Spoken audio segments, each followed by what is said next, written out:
Olá, sejam bem-vindos ao meu canal de Física. Hoje a gente vai ver um pouco de associação de resistores. É um assunto que muita gente tem muita dificuldade e tal, e eu espero sanar essa dificuldade e quem sabe até fazer com que vocês passem a gostar dessa área da física, né?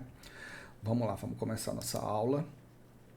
E aí a gente tem aqui o nosso robozinho aqui, o nosso drone, né? É uma coisa interessante nessa animação é que ela representa o que a gente tem mais de avançado em termos de tecnologia. Aí você tem a aerodinâmica, você tem eletrônica envolvida, você tem ótica, você tem a parte da eletroquímica, né? Você tem conjunto de baterias e tal. Cara, é muita física aí envolvida. Dá para dar um curso inteiro só explicando cada funcionamento, cada aspecto que permite que a gente tenha uma máquina dessas voando. Beleza? Mas vamos lá. O nosso aqui é um pouco mais simples, que está dentro também de um drone desse ou de qualquer equipamento eletroeletrônico, né? Você tem os circuitos elétricos dele e é onde o controle do fluxo de elétrons e de diferença de potencial é feito através do uso de resistores e também de outros instrumentos. Mas o que a gente vai tratar aqui é de resistores e a associação deles. Tá? Então a gente tem aqui, né? Ensino médio, terceira série, associação de resistores. Opa! Esse cara é famoso, hein? Esse cara é famoso. Se você não conhece ele, se ele não é famoso ainda, ele vai ficar. Vamos lá. Então, isso aqui é o resumo do que a gente vai estudar aqui nesse tópico. Quem depois quiser dar um pause aqui para ler, porque senão o vídeo não quero que fique muito grande, né? Nem vai ficar uma leitura aqui de PowerPoint. Então, o que a gente tem aqui? Vamos começar a nossa aula com uma perguntinha, né? Você sabe como ligar uma lâmpada de tensão de 110 volts, ou seja, ela é fabricada, foi planejada para a gente ligar ela numa tomada de 110 volts. Só que a gente tem como ligar ela numa rede de 220 volts? Bom, eu espero que no final dessa aula vocês consigam responder a essa pergunta. Vamos lá então, vamos começar aqui. Ó. Olha só que legal, o que será esse negócio aqui, né? Essa coisa 3D. Bom, olha, ele é um resistor, né? Todo elemento que você tem dentro do circuito cuja a função, né, controlar o fluxo de elétrons, né, a DDP, e efetuar uma conversão de energia elétrica em energia térmica, é um resistor, tá? E aí, esse fenômeno da transformação de energia, basicamente é o seguinte, você tem a corrente elétrica entra por aqui, ela tem uma velocidade alta, próxima à velocidade da luz, mas não é a velocidade da luz, tá? E essa corrente, quando ela entra aqui, parte dessa velocidade ela é reduzida. Bom, meu irmão, para onde está indo essa energia que tá sendo tirada da velocidade dos elétrons? Ela está sendo convertida em calor. É igual quando você faz assim, ó, tuas mãos estão se mexendo, não gera calor nenhum. Quando você faz isso, você vê que fica mais difícil balançar, né? E aí quando você começa a esfregar, você vê o quê? Começa a aquecer. Isso é a transformação da energia cinética em energia térmica. Esse é o efeito Joule. Tá? Que é um efeito que a gente não tem como evitar quando você tem os elétrons passando dentro de um condutor. E esse nosso elemento aqui, ó, bonitinho, ele foi projetado para isso, para resistir à passagem de corrente elétrica e, consequentemente, ele vai gerar calor. Tá? Aqui a nossa representação dentro de um circuito, né? Você tem o U, que é a diferença de potencial, aqui o I, que é a intensidade da corrente elétrica, vai passar por ele aqui. Às vezes não aparece assim, às vezes parece só um quadradinho, dependendo do exercício que a gente for resolver. Mas as duas estão corretas. Aí você tem aqui, o que rege essa relação é a primeira lei de Ohm. Tá? Ela estabelece a relação entre a intensidade de corrente, a diferença de potencial U e a resistência do material que essa corrente elétrica estiver passando. Tá? Esse aqui é o tal do Ohm, na verdade é George Simon On, tá? Depois vocês dêem uma pausa e leem com calma, né? Os detalhes do que ele fez. Depois procurem também na internet, caso tenham curiosidade. Aqui nós temos um resistorômico. Um resistorômico é aquele que obedece à lei de Ohm, tá? Sendo assim, ó, a gente tem um gráfico. Nesse gráfico aqui você tem a DDP, que esse resistor vai estar submetido, e a corrente que ele vai o quê? Passar. Então, para todo resistor que essa relação for verdadeira, né, U sobre I vai dar sempre um R, né? E, ou seja, a tangente de θ desse ângulo aqui, ó, ela é definida pela resistência do resistor. Beleza? Numericamente igual, né? Vamos lá. Potência elétrica dissipada. A potência elétrica dissipada é aquilo que a gente chama de watts, né? Você tem uma lâmpada de 100 watts, então ela está pegando a diferença de potencial e a corrente elétrica que estão passando está dissipando 100 watts, ou seja, ela está consumindo para produzir luz. Só que ela não produz só luz, ela produz, aquelas lâmpadas incandescentes produzem calor também. Você tem, por exemplo, um videogame, né? Você tem, eu vou citar o exemplo aqui de casa aqui, o PlayStation 5, né? O PlayStation 5 ele tem uma potência de 250 watts, né? Uma potência média, né? Obviamente eu não sei, eu não lembro agora quanto vai além disso, mas em média ele está consumindo 250 watts por hora. O que significa isso? Significa que o elétron vai passar por todos os componentes eletrônicos, processador, né? Placa de vídeo, memória, né? HD, dentro do videogame, para produzir o quê? Para fazer aqueles cálculos matemáticos, aqueles cálculos geométricos, para construir o jogo ali na tua frente, aquele mundo 3D, onde ele, além disso, ele vai receber informações que você vai dar, porque é o controle, né? Você vai usar um controle para isso, né? E também vai produzir som. Então você tem várias situações aí e que isso requer um gasto energético, né? Mas você pode reparar que dependendo do jogo, isso não é só no PlayStation 5, não. Todos os outros videogames antigos já tinham isso. Dependendo do jogo, o PlayStation 4 que eu tinha antes e tudo, quando eu ia jogar, por exemplo, Homem-Aranha e tal, né? Spider-Man, parecia que estava ligando um tufão ali. Isso por quê? Porque a corrente elétrica era tanto, o processamento era exigido tanto da máquina, que acabava gerando o quê? Muito calor. Ou seja, ele consumia muita energia elétrica, passava muito elétron. Se passa muito elétron, é o quê? Aumenta a velocidade, aí gera calor. E aí tem que ter uma ventoinha para dissipar, porque os resistores, né, todos os componentes eletrônicos, eles são projetados para funcionar uma determinada faixa de temperatura. E se aumenta muito essa temperatura, ainda mais os condutores são metálicos, né? Eles perdem essas propriedades, aí pode ocorrer o que a gente chama de curto-circuito e queimar o teu equipamento. E a gente vai entender mais ou menos o que é o curto-circuito nessa aula de hoje. Beleza? Vamos lá então. Aí você tem aqui a potência dissipada, né, a potência consumida, é dada primeiro por essa primeira equação aqui, onde a potência é igual ao produto da DDP vezes a corrente elétrica, tá? E fazendo uma associação com a primeira lei de Ohm, a gente pode chegar a essa segunda equação, onde a potência é igual ao produto da resistência do resistor vezes a intensidade de corrente elétrica elevada ao quadrado, né? Entendeu? Que também, fazendo uma outra associação novamente com a primeira lei de Ohm, a gente chega a essa segunda equação, onde a potência também a gente pode calcular ela através do quadrado da diferença de potencial dividido pela resistência elétrica do resistor. Aí você tem a segunda lei de Ohm, né, que ela trata da resistividade dos materiais condutores, né? A gente pode pegar aqui, por exemplo, esse fio aqui, essa resistência desse fio, ela vai depender da área dele, né, da bitola do fio.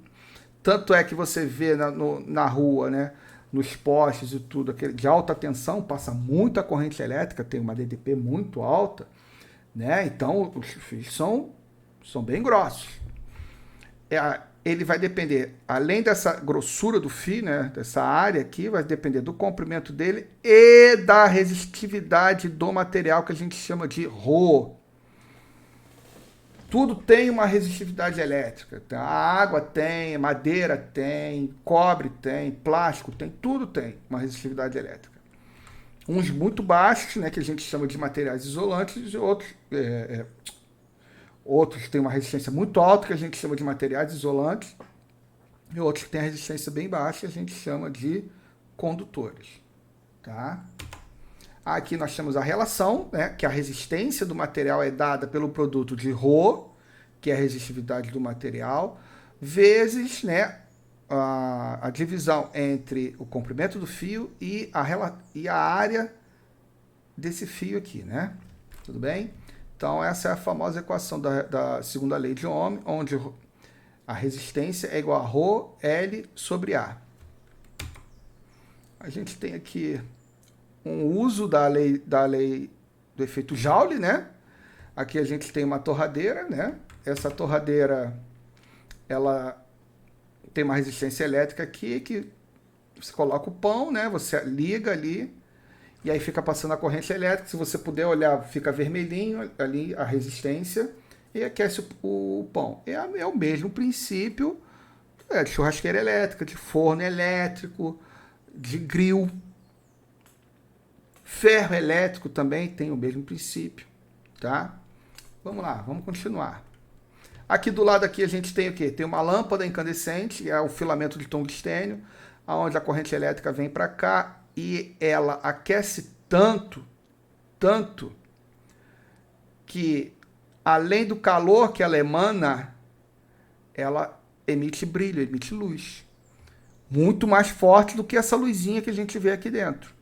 Tá? Mas ela foi projetada para isso. Na verdade, foi mais um experimento, né? Ela foi através de experimentos, o cara foi tentando que tipo de material, até que ele encontrou o material exato, né? Que é o filamento de tungstênio. Porque outros, ela gerava mais luz, mas aí queimava rapidamente, né? E o que mais dura é o tungstênio. Beleza?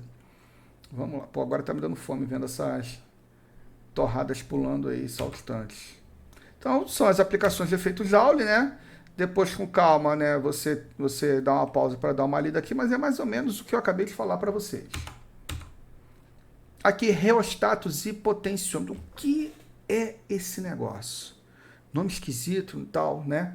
Cara, é aquela coisinha que você vai... Aí tem abajur que tem, que você vai, gira para um lado, aí aumenta a intensidade da luz ou diminui a intensidade da luz. Você tem também no aparelho de som dos antigos, né? Quando você aumentava, hoje é eletrônico a situação. Mas aí você tem antes que você aumentava ou diminuía, né, o volume através de um potenciômetro ou de um reostato, né? E aí você tem aqui ele, né, de bancada de laboratório de física, onde a corrente elétrica entra por aqui e aqui no meio ele sai. Se ele tiver no meio, a resistência do potenciômetro é a metade, né? Você pode botar aqui a 1/4, né? Aí você pode botar aqui todo, ou seja, vai entrar aqui, vai ter que passar por toda essa quantidade de fio aqui, ou seja, que tem uma resistência, ou seja, a resistência máxima, né? Então, é assim que a gente controla o volume das coisas, né? A energia da luz, através de um sistema desse. Aqui nós temos um esquema em desenho, aqui nós temos a representação num circuito elétrico. Você vê que essa situação ele está bem no meio, está marcando o que? R/2. Então a corrente elétrica entra aqui e sai por aqui, beleza? Se vier para cá vai ser o R total, né? E aí você vê que a corrente que vai sair daqui vai ser menor do que essa que está entrando, mas vamos ver como é que vai ficar aqui. Agora a gente tem os fusíveis, né? Qual é a finalidade de um fusível? Vocês já devem ter visto essas coisas aqui, né? A maioria eu tenho certeza que já viu esse, tá? E tem outros aqui, tem mais esses dois aqui, né? Você tem o fusível rosqueado, de rosca, você tem esse que é aquele de encaixe no carro, tá? E o princípio é o mesmo, você tem o filamento, esse aqui depois, no outro slide eu vou mostrar o filamento dele, como funciona. Se vier uma corrente maior, esse filamentozinho ele derrete, e aí ele abre, ele queima, e não consegue mais passar nada. E ao invés de queimar dentro do teu circuito, queima esse negocinho aí que é R$1, 50 centavos, você vai e compra em qualquer loja eletroeletrônico, aí você consegue encontrar esse tipo de coisa. Tanto esse aqui quanto esse daqui. Esse também do mesmo jeito, tá? E aí você tem aqui, ó, a situação. Aquele ali é o fusível de rosca, né? Então a corrente elétrica vai entrar por aqui e vai sair por aqui. Se vier uma corrente maior, isso aqui derrete e abre, e aí protege o teu circuito. Aqui é a mesma coisa, e aqui é o símbolo dele no circuito elétrico. Então você tem o fusível de rosca, o fusível de cartucho e a representação do fusível em um circuito elétrico. Aqui a gente tem mais uma perguntinha, né? Você sabe por quê? É comum ouvir falar no noticiário que esse ou aquele incêndio foi provocado por um curto-circuito? Vira e mexe, normalmente a gente vê isso, incêndio na casa foi um ar-condicionado, ou então foi uma tomada super ultra, cheia de equipamento ligado numa tomada só, com aqueles famosos benjamins, que não deveriam nem ser produzidos, né? Mas estão aí, e eu inclusive sou usuário deles, não deveria ter, né? Mas é um quebra-galho, né? E aí o curto-circuito nem sempre, ele tem que corrigir essa frase aí, nem sempre vai causar danos no aparelho, né? Dependendo do curto-circuito, se ele foi projetado para ocorrer. Mas se não foi projetado para ocorrer, com certeza ele vai gerar danos, tá? Aqui a gente tem um exemplo, né? Você tem dentro de uma placa-mãe de um computador um curto-circuito ocorrendo, né? Aqui, tá? Aí você tem aqui, né? O que é o curto-circuito em termos físicos, né? Você tem aqui o caminho do elétron passando no fio. Aqui nós temos um resistor elétrico e aqui vem a sequência. Se a gente ligar um fio aqui, ó, isso é que a gente chama de curto-circuito, ou seja, quando não tem resistência zero. Então a corrente passa tão forte aqui, que isso aqui acaba gerando uma faísca, acaba derretendo, entendeu? Dependendo da situação que estiver ocorrendo. Em outras situações, quando é planejado, a gente pode ter uma chave que liga e desliga esse curto-circuito, simplesmente alterando as configurações de determinado equipamento eletroeletrônico, tá? A gente pode trabalhar aumentando ou diminuindo a potência do equipamento, também usando o curto-circuito projetado, tá? Mas e a casa? A casa também tem proteção? Tem. A rede da nossa casa também tem uma proteção. Essa proteção, ela é feita através de disjuntores, tá?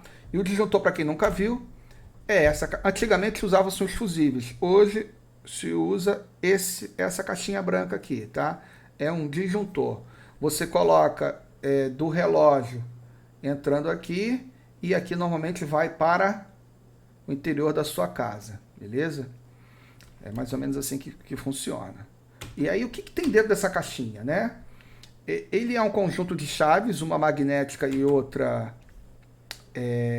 uma barra bimetálica, e aonde são dois sistemas de proteção, sempre quando aumentar a magnética para quando a corrente for muito alta e gerar um campo magnético muito alto. Isso depois eu explico em um outro capítulo, falando exclusivamente de magnetismo, de eletromagnetismo, né? Mas agora o que eu posso falar para vocês é o seguinte, né? A corrente elétrica, ela toda vez que ela passa por um fio, vamos dizer aqui, seja a minha caneta, passou por um fio, aqui em volta, se a corrente estiver vindo assim, aqui em volta surge um campo magnético. Para quem não sabe o que é campo magnético, é a coisa quando você fica ligando dois ímãs, tá? O próprio planeta Terra tem um campo magnético, que a gente chama de magnetosfera, gerado pelo núcleo do planeta Terra, que é feito que tem aço derretido lá no fundo. Tudo bem? Aí aqui, ó, vou explicar mais ou menos para vocês.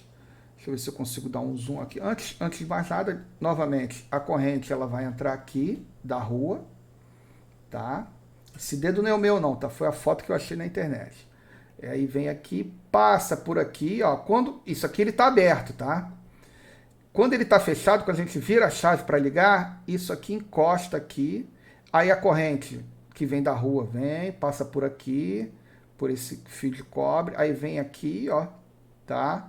Depois vem para cá, vem para essa barra bimetálica, já vou explicar por que é bimetálica.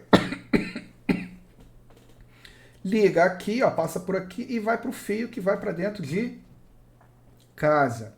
Beba água sempre, hein? Vamos lá. O que acontece?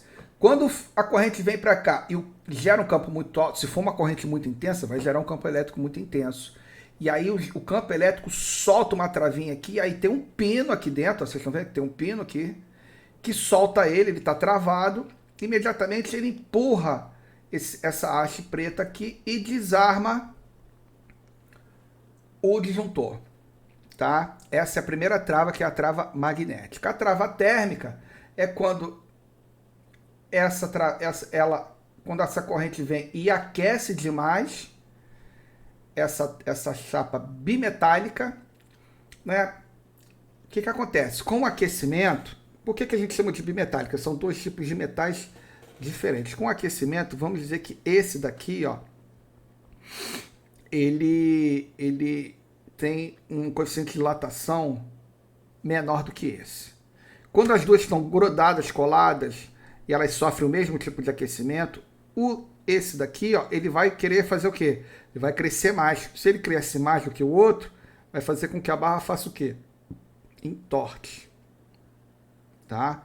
No momento que ela entortar, né? No caso aí do desenho, deixa eu ver. O desenho vai para isso, para cá.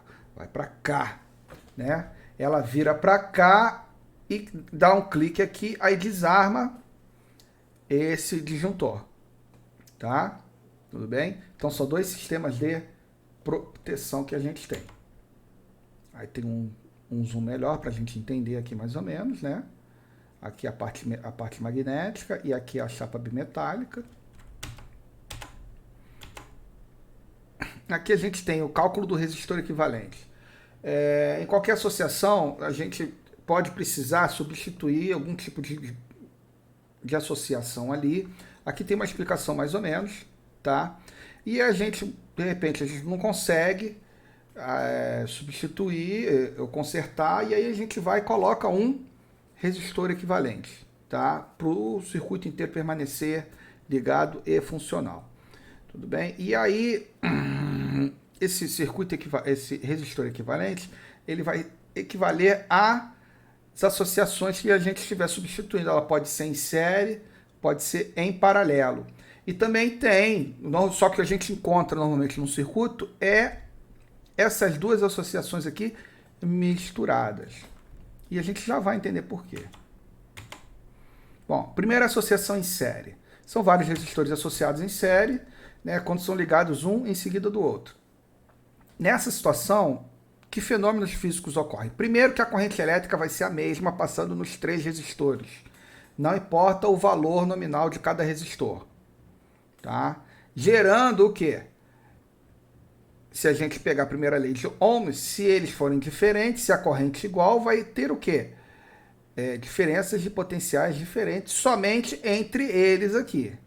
E somando todas elas vai dar a diferença potencial total que está entre esses pontos A e B.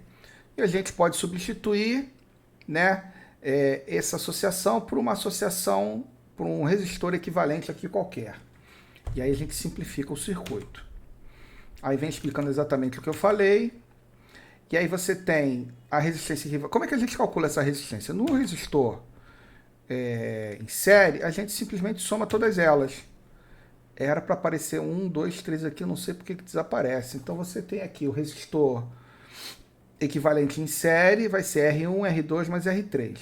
E a diferença de potencial total é a soma das outras, né? O 1, o 2 mais o 3. Aqui na paralelo, a gente tem um outro efeito, um pouco diferente daquele. Né? Lá em série, a gente tem a mesma corrente e diferença de potencial separada, individual. Aqui a gente tem a mesma diferença de potencial. Por quê? Porque os três resistores estão ligados no ponto A e os três resistores estão ligados no Ponto B. O que caracteriza que o U é igual para todos eles. Se eles forem diferentes, ocasiona o quê? Uma corrente elétrica diferente para cada um. Só que ela entra aqui, esse I, que seria o I total, ele é dividido em I1, I2 e 3. E depois eles são somados novamente aqui.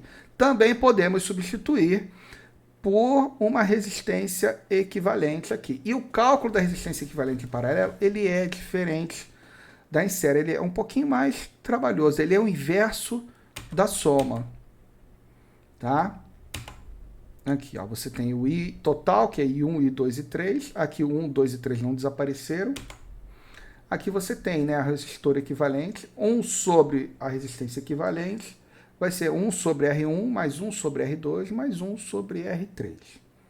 E eu vou ensinar com muita tranquilidade como é que a gente faz esses cálculos aqui. Vocês vão adorar.